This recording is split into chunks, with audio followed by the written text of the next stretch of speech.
Bismillahirrahmanirrahim. Assalamualaikum warahmatullahi wabarakatuh. Alhamdulillahirrabbilalamin. Asyhadu an la ilaha illallah, asyhadu anna Muhammadan abduhu wa rasuluh. Allahumma shalli ala Muhammad wa ala alihi wa ashabi ajma'in. Teman-teman sekalian, masih bicara tentang keluarga dan juga pernikahan. Dan masih juga hangat di tengah-tengah kita isu-isu tentang selingkuh, kemudian perceraian, poligami ya. Dan pasti isu ini akan terus banyak muncul gitu di tengah-tengah kita. Dan salah satu yang kemudian menjadi bahan diskusi tentang bagaimana terkait mempersiapkan pernikahan itu sendiri ya. Banyak yang daripada kita yang fokus terhadap perayaannya, resepsinya gitu ya. Dibuat semegah-megahnya, dibuat seistimewa dan mengenangkan gitu ya. Terkenang gitu. Dan itu yang kemudian bisa jadi keliru teman-teman semua. Ini saya ambil dari tulisannya Kak Asri Limbong tentang apa sih yang lebih penting daripada persiapan resepsi pernikahan ya. Dan ternyata teman-teman semua, di desa ataupun di kota terjadi sebuah apa disebutnya perbincangan atau mungkin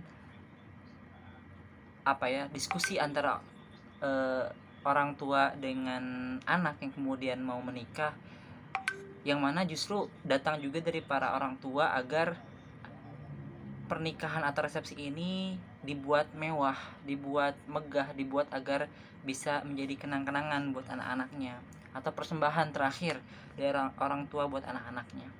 Namun banyak yang justru dari para orang tua juga keliru atau terlewat, yang mana ada yang lebih penting, ada yang lebih urgen atau bahkan mungkin wajib ya dilakukan oleh orang tua kepada anak-anaknya sebelum pernikahan, sebelum fokus terhadap prosesi pernikahan. Apa itu? Tentang pentingnya fikih pernikahan, tentang pentingnya seorang istri itu menghormati suami, tentang pentingnya suami itu bertanggung jawab terhadap keluarga, istri dan anak gitu ya. Tentang hal-hal yang itu dibutuhkan after nikah gitu, after resepsi ya.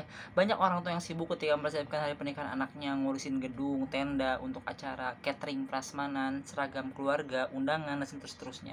Mereka bahkan menghabiskan uang puluhan juta hanya untuk resepsi pernikahan yang durasinya mungkin hanya sehari 2 hari gitu ya, atau mungkin setengah hari gitu, sampai ratusan juta gitu, puluhan juta, ratusan juta.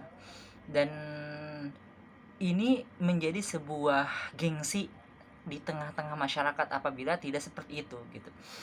Dan ini sebuah paradigma yang kemudian harus diperbaiki di tengah-tengah kita, bahwasanya ada hal yang lebih penting daripada itu ya. Seperti tadi saya singgung ya, tentang apa, concern utama yang kemudian orang tua yang harus dilakukan sebelum pernikahan ya, yang bukan justru lupa mempersiapkan anaknya menghadapi hari-hari resepsi setelah itu. Padahal sejatinya dunia pernikahan yang sesungguhnya adalah ketika pesta pernikahan itu selesai, dan itu akan berlangsung sangat lama ya.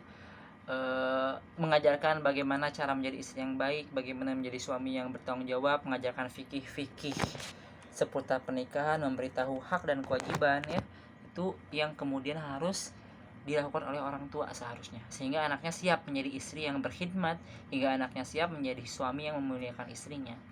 Tapi yang kemudian terlihat sekarang itu teman-teman semua, orang tua risau memilih pakaian adat apa yang akan digunakan anaknya, henaknya warna apa gitu ya, biduannya siapa, tapi gak pernah risau apakah anaknya sudah paham ya cara mandi junub misalnya, atau apakah sudah paham tentang bagaimana mendidik anak ya.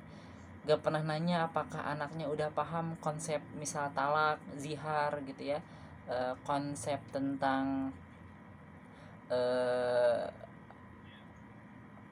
misal banyak ya, tentang mandi junub, tentang bahkan hal-hal yang sifatnya intim, itu pun mungkin perlu diajarkan orang tua kepada anaknya ya.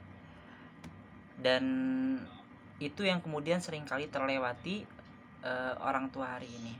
Maka harus kita ketahui ada persiapan-persiapan, diantaranya persiapan ilmu ya, disebut dengan persiapan sokofia, kemudian persiapan mental ya, ataupun niat gitu ya, berkaitan dengan ruhiyah, kemudian persiapan finansial penting tapi bukan yang utama ya, yang disebut dengan iktisodiyah, kemudian jasa dia ya fisik, bahkan ada yang sampai dengan cek dulu kesehatan gitu ya ke medis gitu, saking pentingnya.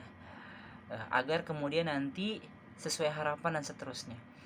Kemudian juga ada persiapan lain-lainnya gitu ya, yang kemudian penting ini dipelajari sebelum atau dipersiapkan sebelum pernikahan terjadi ya. Di samping setiap prosesnya dari menemukan calon, kemudian mengenal lebih mendalam sampai dengan pertemuan keluarga dan lain-lain, itu harus dengan koridor syariat, tidak ada hal-hal yang sifatnya maksiat ya. Barangkali itu untuk sharing kita hari ini, mudah-mudahan bermanfaat. Barakallahu fikum. Assalamualaikum warahmatullahi wabarakatuh.